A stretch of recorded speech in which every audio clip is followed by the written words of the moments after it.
بسم اللہ الرحمن الرحیم وبہ نستعین انہ خیر ناصر ومعین وصلی اللہ علی محمد وآلہ الطاہرین۔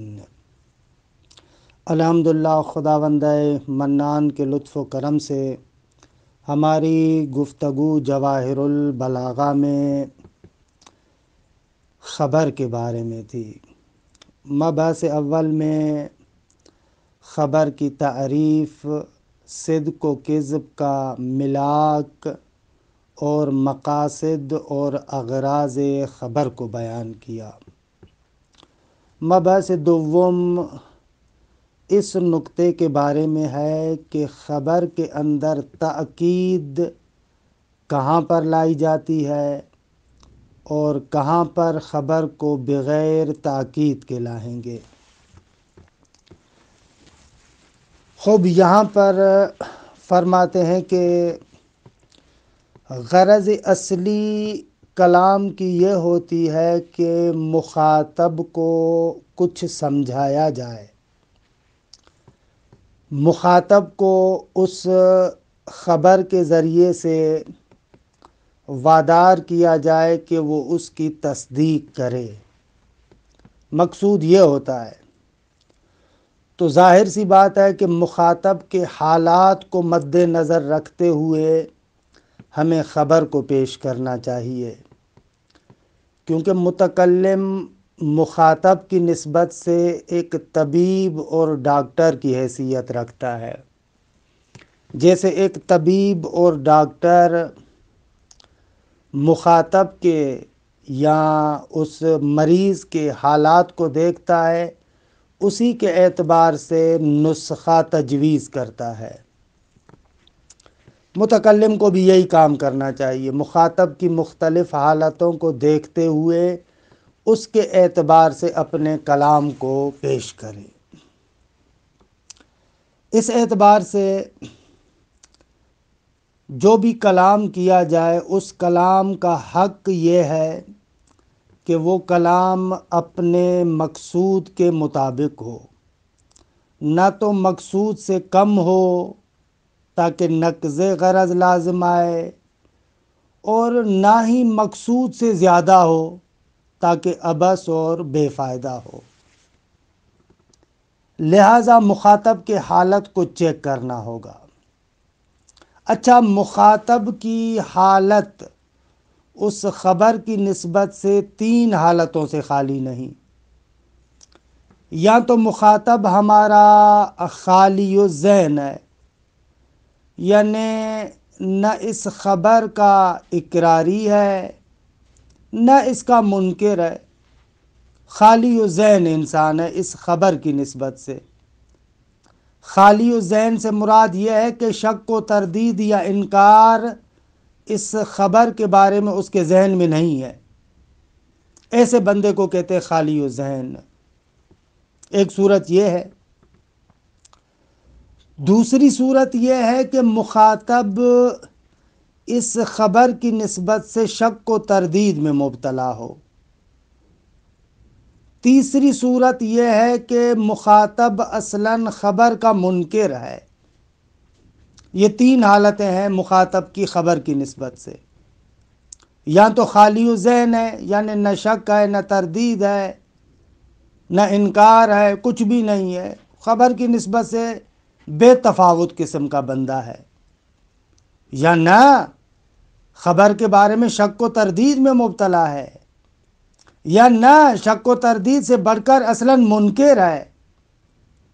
اب مخاطب کی یہ جو 3 حالتیں ہیں، ان 3 حالتوں کے اعتبار سے متکلم کو کلام پیش کرنا ہوگا۔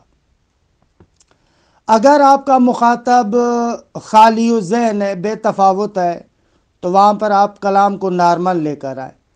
کلام کے اندر تاکید وغیرہ کی ضرورت نہیں ہے، نارمل حالت میں نارمل آپ اس کو بات کریں، تاکیدات کے بغیر۔ اور اگر شک کو تردید میں مبتلا ہے تو پھر آپ کو کلام مؤکد پیش کرنا چاہیے۔ تأکید کے ساتھ کلام کو پیش کریں تاکہ اس کی شک و تردید کو ختم کریں۔ اور اگر منکر ہے، شک و تردید نہ منکر ہے، تو پھر چاہیے کہ کلام کے اندر باقاعدہ طریقے سے تاکید ہو، مثلا 2 تاکیدات، 2 سے زیادہ تاکیدات، جس طریقے کا اس کا انکار ہے اس طریقے کے اعتبار سے آپ کا کلام ہونا چاہیے۔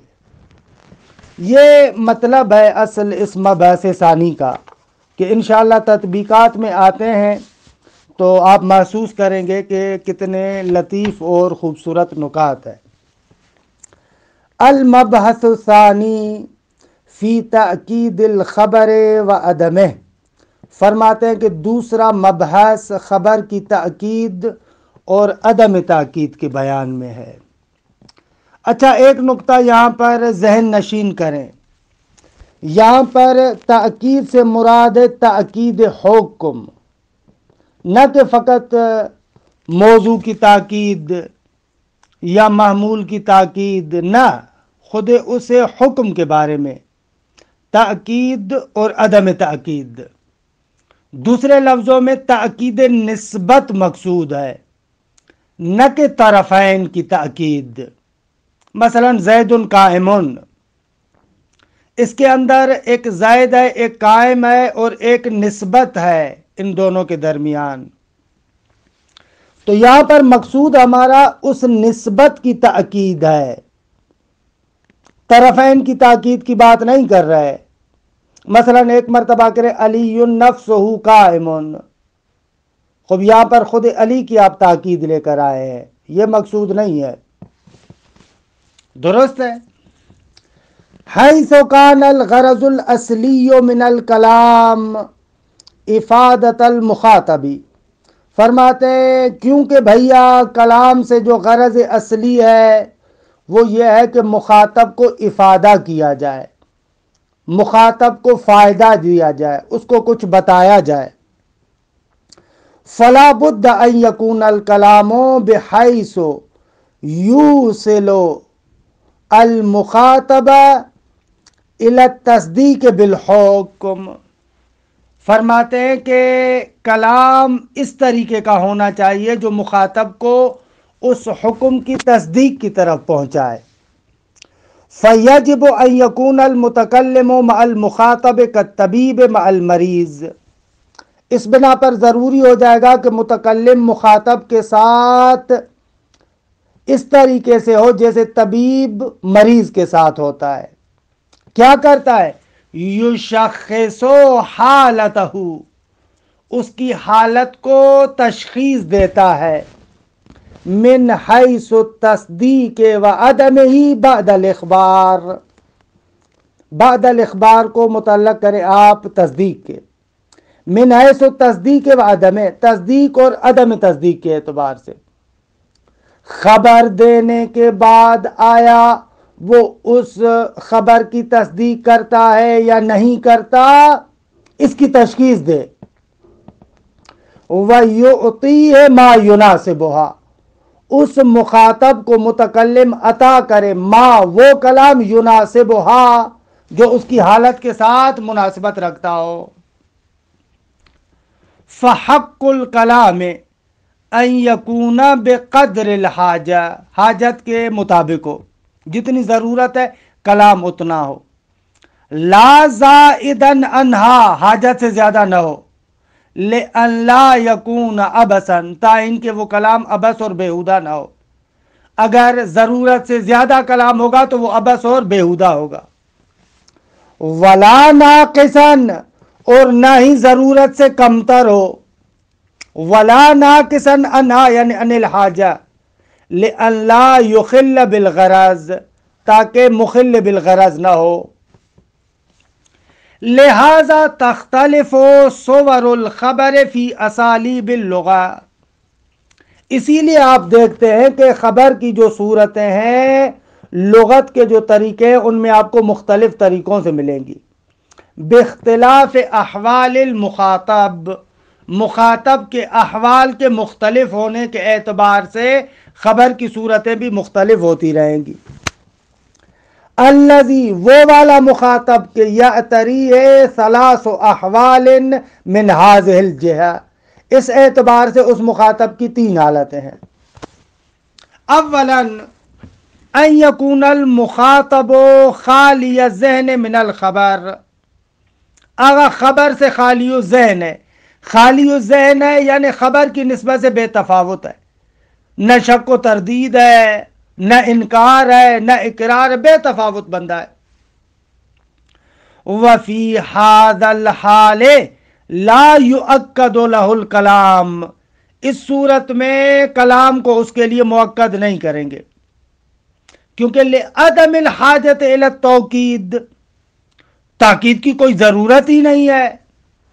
کقول علی علیہ السلام، نہج البلاغہ میں مولا کا جملہ ہے، افضل الزہد اخفاء الزہد،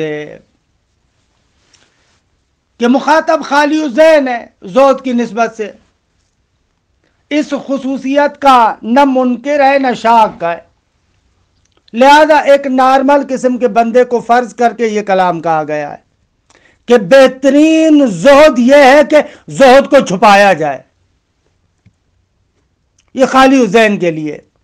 یا مثلا قرآن مجید کی آیہ کریمہ سورہ کہف 46 نمبر آیت، المال والبنون زینت الحیات الدنیا، مال اور اولاد اس پست زندگی کی زینت ہے۔ یہ الحیات الدنیا، حیات پر بھی الف لام ہے، دنیاوی زندگی ترجمہ نہ کریں، وہ اس صورت میں ہوگا جب حیات دنیا کی طرف مضاف ہو، وہ حیات الدنیا نہ، یہ ہے المال والبنون زینت الحیات کے الدنیا، مال اور اولاد زینت ہے زندگی کی، حیات کی۔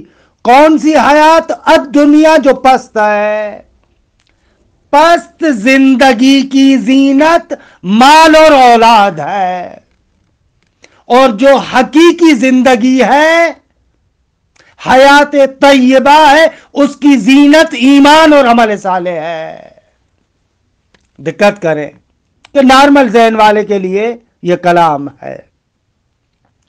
یا پیغمبر گرامی قدر کی ایک حدیث ہے کہ شر الناس الذین یکرمون اتقاء السنتہم، بدترین ہیں وہ لوگ کہ جن کا اکرام اور عزت اس لیے کیا جاتا ہے کہ لوگ ان کی زبان سے محفوظ رہنا چاہتے ہیں۔ بد اخلاق ہے، بہت ہی گندا بولتا ہے، ایسے بندے کی زبان سے بچنے کے لیے لوگ اس کا احترام کریں، یہ بدترین بندہ ہے۔ یا امیر بیان کا نہج البلاغہ میں کلمات قصار میں 72 نمبر کلمہ دیکھیں، خوبصورت ہے، الدہر یخلق الابدان، کہ زمانہ ابدان جو بدن ہے ان کو پوسیدہ کر دیتا ہے، پرانا کر دیتا ہے، درست۔ وَيُجَدِّدُ الْآمَالِ، اور آرزوؤں کو تجدید کرتا ہے، نیا کرتا ہے۔ وَيُقَرِّبُ الْمَنِيَّةِ، موت کو قریب کرتا ہے، جیسے جیسے زمانہ گزرتا ہے موت کو قریب کرتا ہے۔ وَيُبَاعِدُ الْأُمْنِيَّةِ، اور جو آرزویں ہیں ان سے دور کرتا ہے۔ من ظفر به نصب ومن فاتہ تائبا، کہ بہرحال خوبصورت جملہ تھا۔ وَيُسَمَّى هَذَا الضَّرْبُ مِنَ الْخَبَرِ ابتدائیاً، اس قسم کی خبر کو کہتے ہیں خبر ابتدائی، کہ خالی ذہن بندے کے لیے ہو۔ ثانیاً ان یکون المخاطب مترددا فی الخبر، مخاطب خبر میں تردد رکھتا ہے بیچارہ، طالباً الوصول لمعرفته، چاہتا ہے کہ اس کی شناخت تک پہنچے، اس کو معلوم کرنا چاہتا ہے۔ والوقوف علی حقیقتہ، یعنی طالباً الوقوف علی حقیقتہ، اس کی حقیقت تک پہنچنا چاہتا ہے، یا ڈائریکٹ ان یکونا کے لیے خبر بھی قرار دے، مشکل نہیں ہے۔ فَيُسْتَحْسَنُ تَأْكِيدُ الْكَلَامِ الْمُلْقَى إِلَيْهِ، تو بہت اچھا ہے، مستحسن ہے، اچھا ہے کہ جو کلام اس کی طرف القاء کیا جاتا ہے اس کو مؤکد کریں۔ کیوں؟ تقویتاً للحکم، تاکہ حکم کی کیا ہو؟ تقویت ہو۔ لیتمکن فی نفسہ، تاکہ مخاطب کے نفس اور اس کے اندر میں متمکن ہو جائے، راسخ ہو جائے، اپنی جگہ پکڑ لے۔ وَيَطْرَحَ الْخِلَافَ وَرَاءَ ظَهْرِهِ، لیتمکن اور لیطرح، تاکہ وہ مخاطب جو اختلاف ہے اس کو اپنی پیٹھ کے پیچھے پھینک دے، یعنی دیکھیں اختلاف سے ہاتھ ہٹا لے۔ نحو ان الامیر منتصر، مثلا فرض کریں بادشاہ جنگ پر جا رہا ہے، ایک بندہ اس کو بتانا چاہتا ہے کہ بادشاہ کامیاب ہوگا، تو سامنے والا شک و تردید میں، یار وہ کیسے کامیاب ہوا؟ واقعاً جنگ میں کامیاب ہو گیا، شک میں ہے، تو وہاں پر کہتے ہیں بہتر ہے آپ کہ ان الامیر منتصر، جی جی امیر واقعاً کامیاب ہوا، درست آگا۔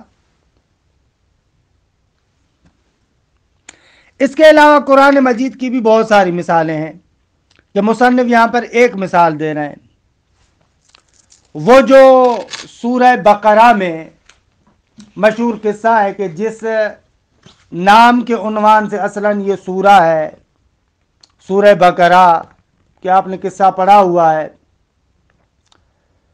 کہ جس قصے کے اندر یہ ہے کہ ایک قتل ہو جاتا ہے، پھر اس کو کیسے قاتل کو پکڑا جائے، کہ بہرحال وہ لمبا چوڑا قصہ آپ جانتے ہیں۔ حضرت موسیٰ کے پاس آتے ہیں اور حضرت موسیٰ ان کو کہتے ہیں کہ گائے کو ذبح کریں، تو وہاں پر پہلے تو ان کو عجیب لگ رہا تھا، وَإِذْ قَالَ مُوسَىٰ لِقَوْمِهِ إِنَّ اللَّهَ يَأْمُرُكُمْ أَن تَذْبَحُوا بَقَرَةً، کہ بہرحال یہاں پر بھی ان اللہ ہے تاکید کے ساتھ، کہ وہ متردد تھے، شاک تھے کہ خدا تمہیں امر کرتا ہے کہ گائے کو ذبح کرو۔ قالوا اتتخذنا ہزوا، انہوں نے کہا کہ اے موسیٰ تو ہم سے مذاق کر رہا ہے۔ قال اعوذ باللہ ان اکون من الجاہلین، خدا کی پناہ کہ میں جاہلین میں سے ہوں۔ قالوا ادع لنا ربک یبین لنا ما ہی، اللہ خدا سے سوال کرو کہ وہ گائے کیسی ہونی چاہیے۔ قال انہ یقول انہا بقرۃ لا فارض ولا بکر، کہ حضرت موسیٰ نے کہا کہ وہ ایسی گائے ہو جو نہ بالکل بوڑھی ہو اور نہ بالکل جوان، اوانم بین ذالک، درمیانی ہو، ففعلوا ما تؤمرون، جاؤ بھائی جو تم لوگوں کو کہا ہے جا کر کرو۔ قالوا ادع لنا ربک یبین لنا ما لونہا، اچھا موسیٰ خدا سے پوچھو کہ اس کا رنگ کیسا ہونا چاہیے۔ قال انہ یقول انہا بقرۃ صفراء فاقع لونہا تسر الناظرین، کہ شاید مثال یہ ہے کہ مخاطبین شک و تردید میں مبتلا تھے۔ حضرت موسیٰ نے کہا کہ پروردگار عالم کہتا ہے کہ وہ گائے زرد ہو، فاقع لونہا یعنی شدید زرد، بہت زیادہ شدت کے ساتھ زردی ہو، تسر الناظرین دیکھنے والوں کو خوش کر دے۔ وَيُسَمَّى هَذَا الضَّرْبُ مِنَ الْخَبَرِ طَلَبِيًّا، اس قسم کی خبر کو کہتے ہیں خبر طلبی، کہ قرآن کے اندر آپ کو بہت زیادہ مقامات ملیں گے، اور اب یہ آپ پر ہے کہ آپ تأمل کریں، دقت کریں کہ اگر کسی جگہ پر قرآن میں کلام مؤکد آ رہا ہے تو کیوں آ رہا ہے، کیسے مخاطب کو فرض کیا گیا ہے، درست ہے۔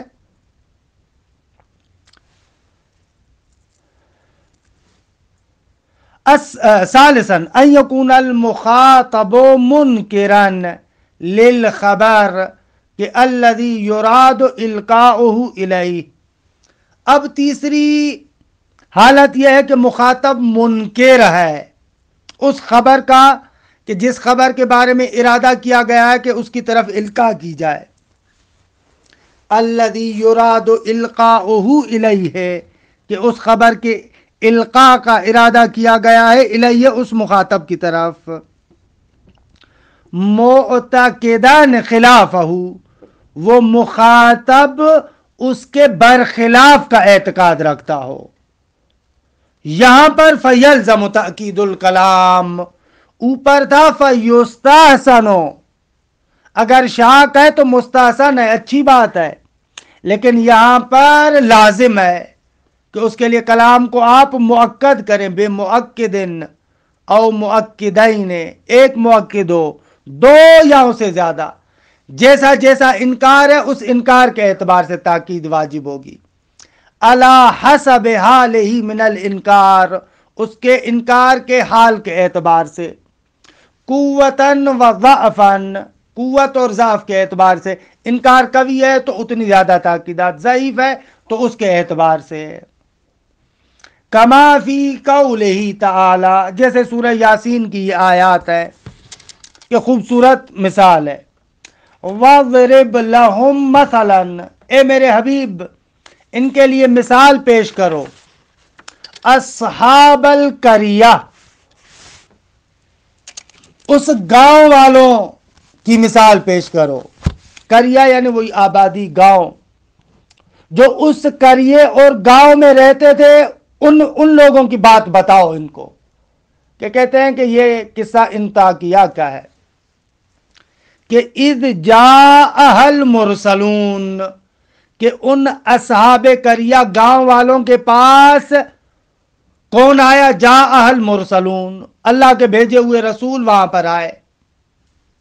اذ ارسلنا الیہم اثنین، کہ جب ہم نے ان کی جانب دو رسولوں کو بھیجا، فکذبوہما،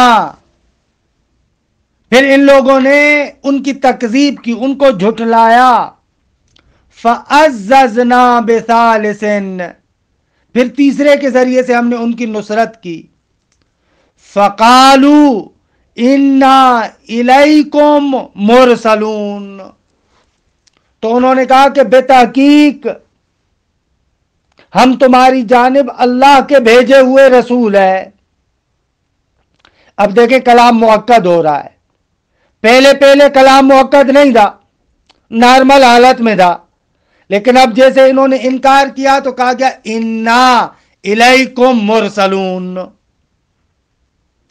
اچھا، انہوں نے انکار میں اور اضافہ کیا، بڑھ گئے، قالوا ما انتم الا بشر مثلنا، ارے بھیا تم لوگ تو ہم جیسے انسان ہو، وما انزل الرحمن من شیء، خدا نے کچھ بھی نازل نہیں کیا، ان انتم الا تکذبون۔ اب جواب میں اور زیادہ تاکید آتی ہے، قالوا ربنا یعلم، خدا جانتا ہے، یہ جو جملہ ہے نا خدا جانتا ہے، قائم مقام قسم ہے، گویا کہ قسم اٹھا رہا ہے انسان، ایک تاکید، انا دوسری تاکید، الیکم لمرسلون۔ اچھا، جملہ خبریہ، پھر مرسلون پر لام، ان کے انکار کے اعتبار سے تاکیدات کو بڑھایا گیا۔ ففی بدء الامر عرض الرسولان علی اصحاب هذه القریہ انہما رسولان، خوب آغاز میں انہوں نے ان کی طرف یہی بات کی کہ بھئی ہم اللہ کے رسول ہیں، یبلغان الدین، دین کا پیغام پہنچانے آئے، فکان بیانہما من قبیل الاخبار الابتدائی، تو ایسی صورت میں ان کا بیان وہی خالی ذہن والا ہوگا۔ مثلا پہلی مرتبہ جب ان کی طرف آ رہے ہیں تو سادہ سی بات ہوگی، کوئی تاکید وغیرہ نہیں ہوگی۔ خدا بھی کہتا ہے نا ارسلنا الیہم اثنین، ہم نے ان کی طرف کیا ہے؟ رسولوں کو بھیجا، تاکیدات وغیرہ کچھ بھی نہیں ہے. وَلِذَا لَمْ يَقْرِنَّاهُ بِمُؤَكِّدٍ، اسی لیے کلام کو انہوں نے تاکید کے ساتھ مؤکد نہیں کیا. نارمل حالت میں جیسے نارمل کلام ہوتا ہے اسی طریقے سے ان کے پاس انہوں نے اپنی بات کو کہا. درست. فَلَمَّا كَذَّبَهُمَ الْقَوْمُ، جب لوگوں نے انکار کیا، عَزَّزَهُمَا وَنَصَرَهُمَا اللَّهُ بِرَسُولٍ ثَالِثٍ، تو ان کی نصرت کے لیے خدا نے تیسرا رسول بھی بھیجا. فَقَالُوا لَهُمْ، ان تینوں نے ان اصحاب قریہ کو کہا اب تاکیدات کے ساتھ، اِنَّا اِلَيْكُمْ مُرْسَلُونَ، بتاکید متوسط، متوسط درجے کی تاکید ہے. انکار کے بعد ہے لیکن متوسط درجے کی. مثلا اِنَّا کے ساتھ تاکید ہے، جملہ اسمیہ ہے کہ یہ بھی خود تاکید کو بیان کر رہا ہے. بتاکید متوسط بِإِنَّا وَإِسْمِيَّةِ الْجُمْلَةِ الْإِسْمِيَّةِ وَإِسْمِيَّةِ الْجُمْلَہ، اور جملے کی اسمیت کے ذریعے سے جملہ اسمیہ تاکید پر دلالت کرتا ہے. متوسط درجے کی دو تاکیدیں. لِأَنَّ إِنْكَارَ الْقَوْمِ فِي بِدَایَتِهِ، درست ہے کیونکہ قوم کا جو آغاز میں انکار تھا ضعیف تھا. لِأَنَّ إِنْكَارَ الْقَوْمِ كَانَ فِي بِدَایَتِهِ ضعیف تھا. فَلَمَّا أَصَرُّوا عَلَى التَّكْذِيبِ وَالْإِنْكَارِ، جب ان لوگوں نے انکار اور تکذیب پر اصرار کیا بہت زیادہ. دیکھیں آیت میں ہے نا، ما انتم الا بشر مثلنا وما انزل الرحمن من شيء ان انتم الا تکذبون. تو زاد الرسل توکیدا، تو رسولوں نے بھی تاکیدات کو بڑھایا. فقالوا ربنا یعلم، قسم کے قائم مقام، انا الیکم لمرسلون بتاکید بلیغ باللام وما یجری مجرى القسم. اب تاکید لام بھی ہے، لمرسلون بھی ہے، اور اسی طریقے سے وہ چیز جو قائم مقام قسم ہے، ربنا یعلم، ان دو تاکیدات کو بڑھایا، لام کے ذریعے سے اور قائم مقام قسم کے ذریعے سے. جیسا انکار اس طریقے سے بات کو بڑھایا گیا. وَيُسَمَّى هَذَا الضَّرْبُ مِنَ الْخَبَرِ إِنْكَارِيًّا، اس قسم کی خبر کو کہتے ہیں خبر انکاری. یا مثلا ایک اور آیت کو بھی مثال کے طور پر پیش کروں، بد نہیں ہے کہ مثال دوں، آیت تو خوبصورت ہے. سورہ ہجر آیت نمبر 9، وہاں پر کیا ہے؟ اِنَّا نَحْنُ نَزَّلْنَا الذِّكْرَ وَإِنَّا لَهُ لَحَافِظُونَ. اب دیکھیں ان دو خبروں کے اندر کتنی تاکیدات ہے. ان تاکید، نحنو نزلنا الذکر جملہ اسمیہ کی تاکید، پھر بعد والے میں وَإِنَّا کی تاکید، لَهُ لَحَافِظُونَ لام کی تاکید، جملہ اسمیہ کی تاکید. کیوں؟ اس لیے کہ ظاہر سی بات ہے کہ یہ خطاب ہو رہا ہے منکرین کے ساتھ جو انکار کر رہے ہیں، کیونکہ کفار کا ماننا تھا کہ قرآن تو نازل ہی نہیں ہوا. مذاق اڑاتے تھے، کہتے تھے مثلا سورہ ہجر میں ہی آپ دیکھیں 6 اور 7 نمبر آیت، اس 9 سے پہلے، وَقَالُوا يَا أَيُّهَا الَّذِي نُزِّلَ عَلَيْهِ الذِّكْرُ إِنَّكَ لَمَجْنُونَ، اے وہ کہ جو کہتا ہے کہ اس پر ذکر نازل کیا گیا ہے، نعوذ باللہ تو مجنون ہے، دیوانہ ہے. اب ایسے لوگوں کے ساتھ جب خطاب ہوگا تو پھر خطاب ایسے ہونا چاہیے، اِنَّا نَحْنُ نَزَّلْنَا الذِّكْرَ وَإِنَّا لَهُ لَحَافِظُونَ. اور دوسرے جملے میں اور زیادہ، پہلے والے سے بھی تاکیدات زیادہ ہے. یا اگر آپ تمرین کرنا چاہتے ہیں الحق والانصاف، واقعاً کام کیجئے گا سورہ نجم کی 42 نمبر آیات سے 52 نمبر آیات تک بہترین بیان ہے. وہاں پر دیکھیں تاکیدات، وَأَنَّ إِلَىٰ رَبِّكَ الْمُنْتَهَىٰ، تاکید ہے انا کے ساتھ درست ہے، جملہ اسمیہ بھی ہے، لیکن اس کے بعد والی آیت دیکھیں، وَأَنَّهُ هُوَ أَضْحَكُ وَأَبْكَىٰ وَأَنَّهُ هُوَ أَمَاتَ وَأَحْيَا وَأَنَّهُ خَلَقَ الزَّوْجَيْنِ الذَّكَرَ وَالْأُنثَىٰ مِن نُطْفَةٍ إِذَا تُمْنَىٰ وَأَنَّ عَلَيْهِ النَّشْأَةَ الْأُخْرَىٰ وَأَنَّهُ هُوَ أَغْنَىٰ وَأَقْنَىٰ وَأَنَّهُ هُوَ رَبُّ الشِّعْرِ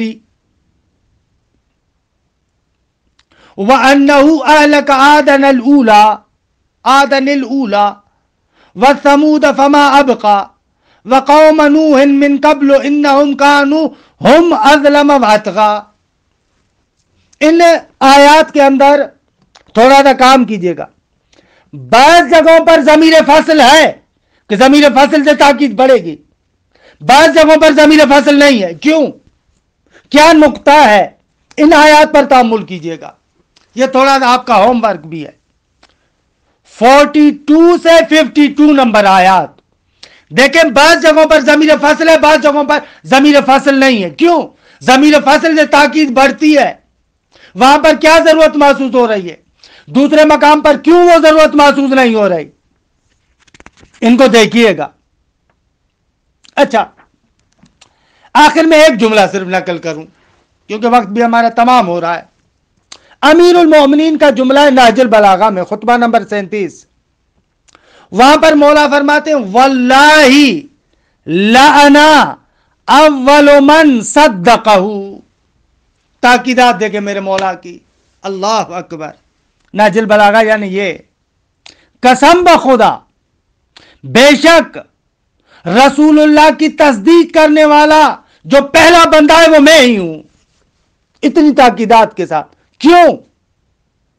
خوب ظاہر سی بات ہے کہ سامنے والے بہت سارے ایسے تھے جو اس نقطے کا انکار بھی کر رہے تھے، اب ایسے لوگوں کے سامنے کلام اتنی تاکید سے، اور علی کے کلام کی تاکید بتا رہی ہے کہ ان لوگوں کا انکار کتنا شدید تھا۔ اللہ اکبر، کتنا لطیف نقطہ ہے۔ خوب نہج البلاغہ یعنی یہ خطبہ نمبر 37، اس کے اندر ہے واللہ لأنا اول من صدقہ ویسمى هذا ضرب من الخبر انکاریا۔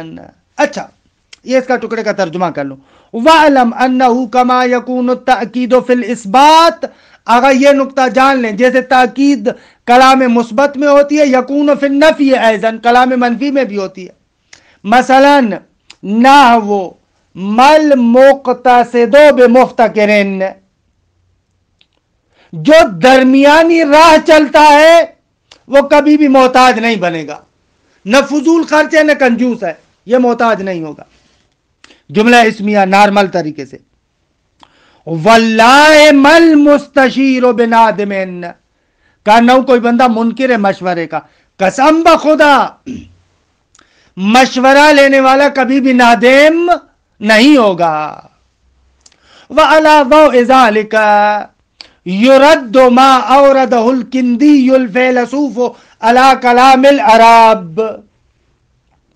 اسی طریقے سے فرماتے ہیں جو ہم نے اوپر ذکر کیا، وہ اشکال جو فیلسوف کندی نے کلام عرب پر کیا تھا اس کو بھی آپ جواب دے سکتے ہیں کہ اس نے اشکال کیا کیا تھا، آسان ہے۔ من ان فیہ حشون، کلام عرب میں ایسے ہی زائد چیزیں ہیں۔ فقد رول انباری، انباری نے اس کو نقل کیا ہے کہ ان الکندی رکب الی المبرد، آگے مبرد نحوی کی طرف گیا اور کہا وقال انی اجد فی کلام العرب حشون، میں نے کلام عرب میں بہت ساری زائد چیزیں دیکھی ہیں۔ مثلا اجد العرب تقول عبداللہ قائم، ثم تقول ان عبداللہ قائم، ثم تقول ان عبداللہ لقائم، فالالفاظ متکررۃ والمعنی واحد، الفاظ بڑھ رہے ہیں، معنی وہی ہے کہ عبداللہ کھڑا ہے۔ خب دوسرے میں ان زائد ہے، تیسرے میں ان اور لام زائد ہے، کیا فائدہ اس کا؟ تو ہمارے بیان سے روشن ہو گیا نا۔ آغا کندی کلام عرب کو تو نہیں سمجھا۔ فقال المبرد بل المعانی مختلفہ لاختلاف الالفاظ، تمہیں کس نے کہا کہ معنی ایک ہے؟ الفاظ کے مختلف ہونے سے معنی مختلف ہو گیا. فقولهم عبد اللہ قائم اخبار عن قیامہ، جو پہلا جملہ ہے یہ فقط خبر دے رہے ہیں کہ عبداللہ کھڑا ہے. وقولهم ان عبد اللہ قائم جواب عن سؤال سائل، کأنہ ایک بندہ متردد ہے، کچھ معلوم کرنا چاہ رہا ہے، اس کے جواب میں ہے. وقولهم ان عبد اللہ لقائم جواب عن انکار منکر لقیامہ، جو اس کے قیام کا منکر ہے اس کو جواب دیا جا رہا ہے. کس نے آپ کو کہا کہ معنی ایک ہے؟ یہ معانی ثانویہ یہیں سے سمجھ میں آتی ہیں. اور لطفاً قرآن مجید کو اچھے طریقے سے جا کر دیکھیں. سورہ غافر کی 59 نمبر آیت میں دیکھیں، ان الساعۃ لآتیۃ لا ریب فیہا، کتنی تاکیدات ہے. ولیکن اکثر الناس لا یؤمنون، انا کے ذریعے سے تاکید، لام کے ذریعے سے تاکید. کیوں؟ اس لیے کہ مخاطب کفار ہے، منکر قیامت ہے، لہذا ان کے سامنے کلام کی ایسے تاکید. یا مثلا سورہ صافات آیت نمبر 38، انکم لذائق العذاب العلیم، تاکید کے ساتھ عذاب کے منکر دے. یا مثلا امتحان کے منکر ہیں، سورہ آل عمران میں لَتُبْلَوُنَّ فِي أَمْوَالِكُمْ وَأَنفُسِكُمْ، ضرور بضرور تمہارے اموال اور تمہاری جانوں کے اعتبار سے امتحان لیا جائے گا. تو ایسے ہی ہے کہ یعنی اس طریقے سے آئندہ آپ آیات کو اگر دیکھیں تو بہترین نکات ہمارے سامنے آئیں گے. وصلی اللہ علی محمد وآلہ الطاہرین.